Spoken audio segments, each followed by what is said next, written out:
یہ تو ہو گیا مہاراجا نے کیا رول پلے کیا، پارٹیشن پلان کیا تھا وہ الگ بات ہے، لیکن جو اصل بات تھی وہ یہ تھی کہ مسلمانوں کی جو اس وقت تنظیم تھی جو مسلمانوں کو ریپرزینٹ کرتی تھی، وہ دو تنظیمیں تھیں، مسلم کانفرنس اور نیشنل کانفرنس۔ مسلم کانفرنس نے 19 جولائی 1947 کو سری نگر میں اپنے اجلاس میں پاکستان بننے سے قبل، صحیح، پاکستان ابھی آزادی آزاد نہیں ہوئی، یا 14 اگست کو پاکستان آزاد ہوتا ہے، اس سے قبل آل جموں کشمیر مسلم کانفرنس نے سری نگر کے اجلاس میں یہ طے کر دیا کہ ہم پاکستان کے ساتھ شامل ہوں گے اور ہم پاکستان اور ہماری منزل جو ہے وہ پاکستان ہے، جس پہ آج تک پورے جموں کشمیر کے لوگ جو ہے اس پہ عمل پیرا ہیں اور اسی جدوجہد میں آج تک لگے ہوئے ہیں۔ تو وجوہات کیا تھی کہ مہاراجا نے اس وقت آزاد ریاست کا فیصلہ کیا؟ ایک تو یہ کیونکہ کیورس بات ہے کہ اگر جو جغرافیکلی اگر دیکھا جائے وہ پاکستان کا حصہ ہونا چاہیے تھا، پھر ایسی کون سی وجوہات تھی؟ یا وہ پہلے سے ہی ہندوستان سے شاید اتنا ڈر رہے تھے، خوفزدہ تھے کہ وہ اس طرف ایک آزاد ریاست کے طور پہ چلے گئے؟ نہیں، میرا خیال ہے اس میں تھوڑا سا مس انٹرپریٹیشن آف دی ہسٹری ہے۔ جی، وہ اس طرح ہے کہ مہاراجا نے ان کو فیصلہ کرنا تھا، وہ فیصلہ کرنے میں انہوں نے دیر کر دی۔ ٹھیک، انہوں نے حکومت پاکستان کے ساتھ ایک اسٹینڈ سٹل ایگریمنٹ کیا، اس ایگریمنٹ کے تحت ایک ہفتہ نہیں گزرا تھا کہ ہندوستان نے حملہ کر دیا۔ ٹھیک، اگر اسٹینڈ سٹل پاکستان کی طرف سے تو اسٹینڈ سٹل ایگریمنٹ کو ایگری کیا گیا، بھارت نے ایگری نہیں کیا، اور انہوں نے حالات ایسا پیدا کیے کہ اپنی فوج لا کر انہوں نے کشمیر پہ قبضہ کیا۔ اور مہاراجا نے اس وقت ان کو صرف آئی تھنک 2 وزارتوں میں اجازت دی تھی کہ اس کی سپردگی کی تھی بھارت کے حوالے؟ نہیں، 4 انہوں نے جو آپ اگر ڈاکومنٹس اٹھا کر دیکھ لیں، ان ڈاکومنٹس میں لکھا ہوگا، جو ایکسیشن ڈاکومنٹ ہے وہ دیگر ریاستوں کا بھی وہی تھا، اس میں تھا کہ فارن افیئرس، کرنسی اور ڈیفنس، اور بعد میں کمیونیکیشن کو ڈالا گیا، لیکن وہ اس وقت وہ نل اینڈ وائڈ ہو گیا جب خود بھارت اقوام متحدہ میں چلا گیا اور انہوں نے کہا کہ یہ عارضی انتظام ہے، اور جب پیس ریسٹور ہوگا اور اس کشمیریوں کو حق خود ارادیت دی جائے گی، اور حق خود ارادیت کے اصول میں ہندوستان اور پاکستان دونوں مدد کریں گے، اور اقوام متحدہ کے زیر انتظام ریفرنڈم ہوگا جس کو پلیبسائٹ کا لفظ استعمال کیا گیا، اور ریفرنڈم میں کشمیریوں کو یہ حق ملے گا کہ وہ فیصلہ کریں کہ انہیں پاکستان کے ساتھ جانا ہے یا ہندوستان کے ساتھ جانا ہے۔ سر، اس میں پہلے تو یہ جب بھارت نے اپنی فوجیں وہاں پہ غیر قانونی طور پہ اتاری، اس سے پہلے کا جو وقت تھا 1947 سے لے کے 1949 کے بیچ تک کا، اس میں وہاں کی لوگوں کو کس طرح کی زندگی کی اجازت تھی، وہاں کیا جو ہے صورتحال تھی، اس پہ ذرا پوچھنا چاہوں گی کہ جب وہ ایک آزاد ریاست کی طور پہ رہ رہے تھے وہاں کے لوگ، تب وہاں کی زندگی اور کا وہ معیار کیا تھا، اور اب وہاں کی زندگی کا معیار کیا ہے؟ دیکھیں نا، میرا خیال ہے کہ 1947 سے پہلے کا اگر آپ پوچھیں گی تو وہ الگ بات ہے، لیکن آزاد حکومت کا جب آزاد حکومت جب ہمارے یہاں آزاد کشمیر میں قائم ہوئی 1947 میں 24 اکتوبر کو، اس کے بعد سے یہاں پہ آزادی ملی، یہاں پہ بیگار ختم ہوا، یہاں پہ جو ہے ظلم و ستم کا جو مہاراجا کے فورسز کی طرف سے ظلم و ستم تھا وہ ختم ہوا، لوگوں کو اپنی خوشحالی کے لیے پاکستان آنے جانے میں جو رکاوٹیں تھیں ان کو دور کیا گیا، لوگوں کو تعلیم میں، اس زمانے میں ہمارے پاس پورے آزاد کشمیر میں ایک انٹر کالج تھا میرپور میں، تو آج اگر آپ دیکھیں تو 5 یونیورسٹیز ہیں، 3 میڈیکل کالج ہیں، 2 انجینئرنگ یونیورسٹی ہے، اسی طرح سینکڑوں ڈگری کالج ہیں، سینکڑوں انٹر کالج ہیں، 6000 سے زائد پرائمری اسکول ہے، ہائی اسکول ہیں، تو یہ ڈیولپمنٹ آپ دیکھیں کہ اس سے کتنا فرق پڑتا ہے۔ اس زمانے میں مہاراجا کے دور میں ہمارے پاس اس آزاد خطے میں 1 کلومیٹر بھی پختہ سڑک نہیں تھی، آج تقریباً کوئی 7000 کلومیٹر سے زائد جو ہے پختہ سڑکیں ہیں۔ آج آپ ایک انٹر ڈسٹرکٹ جو ہے وہ بہت آسانی سے آپ جا سکتی ہیں اور آ سکتی ہیں، ٹریول ٹائم کم ہو گیا، لوگوں کا بجلی ہے، میڈیکل فیسلٹیز ہیں، تو یہ ایک بہت بڑا ڈیفرنس ہے۔ بالکل، یہ بہت بڑی ڈیولپمنٹ ہے۔ اسی لحاظ سے اگر ہم دیکھیں تو جو مقبوضہ جموں کشمیر ہے وہاں پر کیا ترقی دیکھنے میں ہمیں آئی ہے؟ وہاں پہ کیا اسکولوں کالجوں میں تعلیمی معیار میں کوئی بہتری آئی ہے؟ آپ دیکھیں نا، مقبوضہ کشمیر میں لوگ آج بھی تحریک آزادی میں مصروف ہیں۔ ہندوستان نے 90 کے بعد وہاں کوئی انویسٹمنٹ نہیں کی، 90 کے بعد کوئی نہیں کی. اور یہ بات کو چھپایا بھی جا رہا ہے. انہوں نے تو ہندوستان نے جیسے انٹرنیشنل آبزرورز کو وہاں نہیں جانے دیتے. جی ہندوستان جو ہے وہاں پہ انٹرنیشنل جرنلسٹ کو نہیں جانے دیتے, ہیومن رائٹس ایکٹیوسٹ کو نہیں جانے دیتے.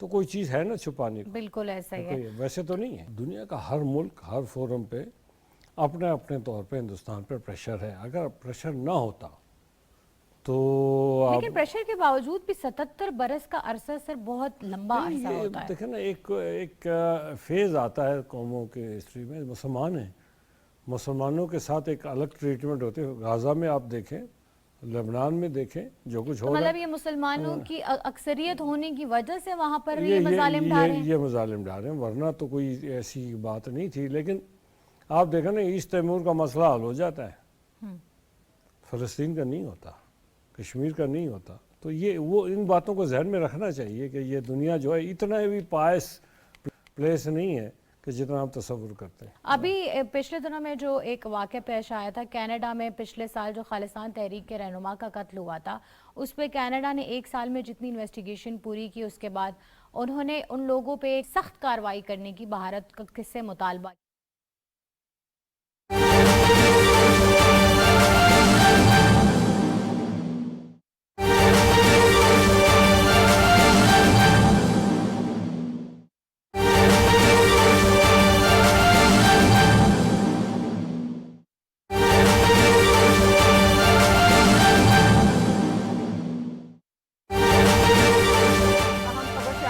کر رہے ہیں chief of army staff general Syed Asim Munir کا پاک فضائیہ کے آپریشنل ایئر بیس کا دورہ, کثیر القومی مشق انڈس شیلڈ 2024 کا مشاہدہ کیا ہے. اہم خبر سے آپ کو آگاہ کر رہے ہیں. Chief of army staff general Syed Asim Munir کا پاک فضائیہ کے آپریشنل ایئر بیس کا دورہ, کثیر القومی مشق انڈس شیلڈ 2024 کا انہوں نے مشاہدہ کیا ہے. مزید کیا تفصیلات ہیں معلوم کرتے ہیں, ہمارے نمائندہ رانا شہزاد السلام ہمیں جوائن کر رہے ہیں. جی رانا شہزاد السلام, آگاہ کیجیے گا. جی نازیہ خان, پاک فوج کے شعبہ تعلقات عامہ کے مطابق army chief general Syed Asim Munir نے آج پاک فضائیہ کے ایک آپریشنل ایئر بیس کا دورہ کیا, جہاں پر کثیر القومی جو فضائی مشق ہے انڈس شیلڈ 2024 وہ جاری ہے. میں آپ کو یہ بتاتا چلوں کہ انڈس شیلڈ جو فضائی مشق ہے یہ اس خطے کی سب سے بڑی فضائی مشق میں شمار ہوتا ہے, جس میں دنیا بھر کی جو ممتاز 24 ایئر فورسز, جو 24 ملکوں کی فضائیہ کے جو دستے ہیں اس میں شریک ہیں. اور یہ کثیر القومی فضائی مشق پاکستان میں انعقاد ہونا بہت بڑا اعزاز ہے پاکستان کے لیے. تو اس اہم موقع پر army chief general Syed Asim Munir بھی موجود تھے, جن کی آمد پر air chief marshal Zaheer Ahmad Babar Sidhu نے آرمی چیف کا استقبال کیا. اور اس موقع پر پاک بحریہ کے سربراہ chief of the naval staff admiral Naveed Ashraf بھی اس اہم فضائی مشق کا وٹنس کرنے کے لیے وہاں پر موجود تھے. اس موقع پر army chief general Syed Asim Munir اور معزز مہمانوں کو انڈس شیلڈ جو فضائی مشق ہے 2024 اس کے حوالے سے تفصیلی بریفنگ دی گئی, جس میں آرمی چیف کو بتایا گیا کہ پاک فضائیہ جو ہے وہ اس فضائی مشق کی میزبانی کر رہی ہے, اور اس میں پاک فضائیہ کے جو اسٹیٹ آف دا آرٹ جو جنگی صلاحیتیں ہیں اس کا مظاہرہ کیا جا رہا ہے. اور اس مشق کا جو موٹو ہے یا سلوگن ہے وہ ہے اسٹرانگر وین ٹوگیدر, یعنی جب ہم اکٹھے ہوں گے تو زیادہ مضبوط ہوں گے. اس لوگوں کے تحت یہ انڈس شیلڈ مشق کا انعقاد کیا جا رہا ہے. اس موقع پر آرمی چیف نے پاک فضائیہ کی جو آپریشنل جنگی تیاریاں ہیں ان پر اطمینان کا اظہار کیا, اور انہوں نے کہا کہ پاک فضائیہ نے اپنے وسائل سے جو اپنی ماڈرنائزیشن کا اور اپ گریڈیشن کے پروگرام شروع کیے ہیں وہ قابل ستائش ہیں. بعد میں آرمی چیف اور دوسرے معزز مہمانوں نے باقاعدہ اس فضائی مشق کا جو مشاہدہ کیا, جس میں پاک فضائیہ کے جنگی طیاروں اور دوست ملکوں کے جو شریک فضائی دستے ہیں انہوں نے اپنی جو مختلف فضائی مہارت کے دکھائے, جس میں اسٹیٹک ڈسپلے, اس کے علاوہ ویریس جو مختلف جو جنگی مظاہرے ہیں وہ انہوں نے اس میں پیش کیے. اس کے علاوہ آرمی چیف نے